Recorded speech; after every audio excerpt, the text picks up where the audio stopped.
এটা কোনো ফিনিশিং হতে পারে না।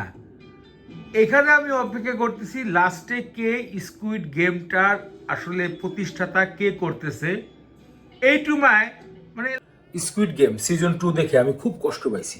আমি আশা করি নাই যে এইভাবে ফিনিশিংটা দেওয়া হবে। প্রথম কথা হচ্ছে স্কুইড গেমের প্রথম সিজন যেটা দেখেছিলাম আজ পর্যন্ত সেটা আমার চোখে আটকে রয়েছে। আপনি বিশ্বাস করবেন কিনা জানি না, আপনারা যারা ভিডিও দেখছেন, 15 বার দেখছি। তো এই সিজন 2 দেখার জন্য কতটা আগ্রহী ছিলাম সেটা তো বুঝতে পারছেন। আমার মতো অনেকজন ফ্যান হয়ে গেছেন। তো সিজন 2টা যখন দেখতে বসলাম, প্রতিটা সেকেন্ড মানে ভিতর থেকে চোখ ফেলতে পারছি না। তারপরে তো এই সিনেমার পরিচালকের কাজ আপনারা বুঝতেছেন। তো এখানে নতুনত্ব যে বিষয়টা আছে সেটা একটাই বলতে হয়, খেলার পরিবর্তন করা হয়েছে। আগে যে খেলাগুলো দেওয়া হয়েছিল রেড লাইট গ্রিন লাইট বাদ দিয়ে বাকি 5টা খেলাই চেঞ্জ করার কথা ছিল, যদিও বা খেলা সম্পূর্ণ করার আগেই তারা অ্যাটাক করে, মানে খেলোয়াড় পক্ষ স্কুইড গেমের লোকদের উপরে অ্যাটাক করে। কয়েকটা পয়েন্ট রিভিউ হিসেবে বলতে চাই। ঘটনা খুবই সুন্দর করা হয়েছে। এবার নায়কটা পাগলের মতন খোঁজে যে এই গেমটা কে পরিচালনা করতেছে, কারা পরিচালনা করতেছে, এবং সে তার জন্য সব কিছু করতে পারে। যে টাকাগুলো ইনকাম করেছিল সে, সেই টাকা নিয়ে তিনি মূলত তাদের ধ্বংস করার পথে নেমেছে।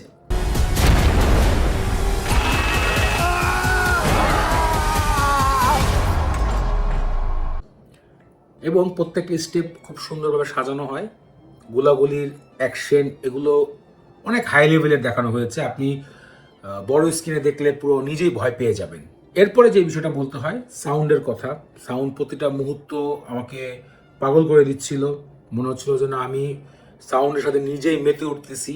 কয়েকটা জায়গার গুলি, কয়েকটা জায়গার অ্যাকশন এমন লেগেছে যে আমার উপরে এসে পড়তেছে। এরপরে যে বিষয়টা বলতে হয় যে নতুন নতুন যে ক্যারেক্টারগুলো দিয়েছে, ক্যারেক্টারগুলো মাঝে মাঝে ফানি কিছু বিষয় দেখা যাচ্ছিল, যে এতটা ভয়ানক এতটা উত্তেজনাপূর্ণ অবস্থায় কিছু ফানি কন্টেন্ট বা ফানি মুহূর্তের কারণে বেশ জিনিসটা গ্রহণ আসছিল, যে আমিও রিল্যাক্স হচ্ছি এবং ওয়েব সিরিজটাও রিল্যাক্স হচ্ছে। তারপরে যে বিষয়টা বলা হয় যে ঘটনায় আগের মতো চলে, লাস্ট যে সিনটা, অ্যাকশনের সিনটা, এটা আমি কখনোই মানে কল্পনা করতে পারিনি যে স্কুইড গেমের লাস্টে এরকম ফেস টু ফেস এত গোলাগুলির একটা অ্যাকশন হবে। সর্বশেষ আমি হতাশ হই। এই হতাশটার দুইটা কারণ আছে।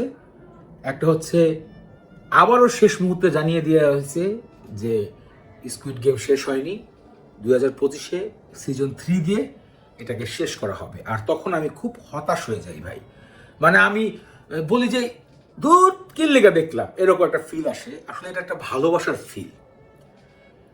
মানে এটাকে আমি এতটা পছন্দ করি স্কুইড গেম সিনেমা বা ওয়েব সিরিজটাকে, যে লাস্ট মুহূর্তে এই গেমটা কে তৈরি করলো, এটা কে কন্ট্রোল করছে, এই বিষয়টা না শেষ করে ভাই আমি ঘুমাতে পারিনি। বাংলাদেশ টাইমে আমি এটা দেখেছিলাম রাত 8টা থেকে 2টা-3টা বেজে যায়।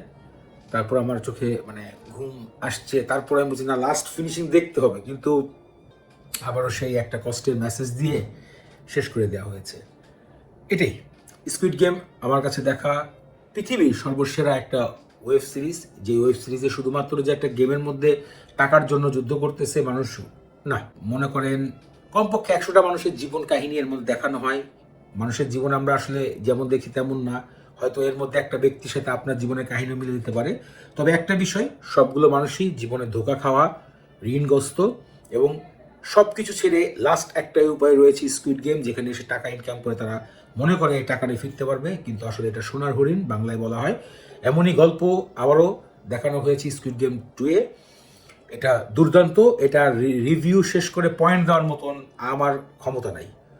এটা যে দেখবে সে তার নিজের মতন রিভিউ বা এটার মধ্যে পয়েন্ট দিতে পারবে যে কত রেটিং দেওয়া যায়। আমি যদি বলতে হয় তাহলে 10-এ 10 রেটিং দিতে পারি এই স্কুইড গেমের সিজন 2-র পুরো ওয়েব সিরিজটিকে। তো যারা দেখেনি তারা দেখে আসতে পারে, নেটফ্লিক্সে উপলব্ধি রয়েছে, সাবস্ক্রিপশন কিনে দেখবেন।